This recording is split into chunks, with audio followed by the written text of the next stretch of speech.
বিরোধী দলনেতা যেগুলো বলছেন আমি একটা জিনিস বুঝতে পারছি না, উনি এগুলো সংবাদ মাধ্যমে বা বাজারে বেরিয়ে এরম এই হাঙ্গাক করে তার কি অর্থ আছে? কারণ ওনারাই তো বলতেন যে সিবিআই ইডি ওনাদের কথায় চলে, এর বাড়িতে সিবিআই যাবে, ওর বাড়িতে ইডি যাবে, এগুলো তো কেন্দ্রীয় সরকারের এজেন্সি।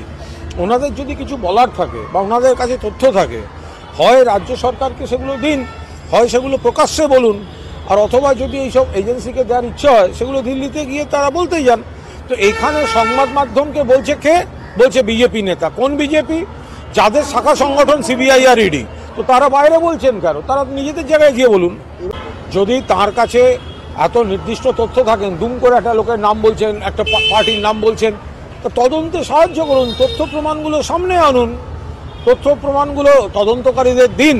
তাতে কাজ না হলে আইনি পথে আদালতকে জানান, বা যেখানে যেখানে জানাবার দরকার তারা করুন।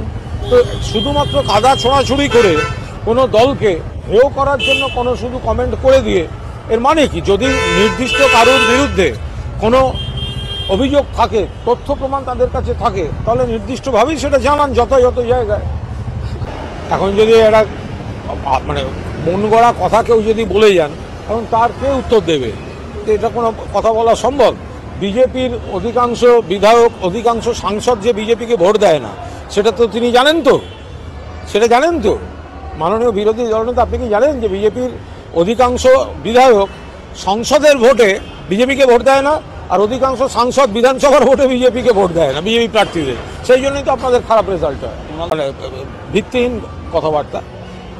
কথাবার্তা। এবং সেটা আমরা তো এটাও দেখেছি যে অন্য রাজ্যের জেলে বসে পশ্চিমবঙ্গের মধ্যে কিভাবে খারাপ কাজ করা যায় সেগুলো নিয়ন্ত্রণ হয়।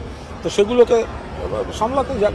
পশ্চিমবঙ্গের জেল নিয়ে সব কাল্পনিক কথাবার্তা। বিজেপি নেতাদের সমস্যা হচ্ছে সিবিআই আর ইডিটা ওদের হাতে আছে, পকেটে আছে, নইলে পশ্চিমবঙ্গের জেলগুলো কেমন ওদের একটা প্রত্যক্ষ অভিজ্ঞতা হয়ে যেতে পারত।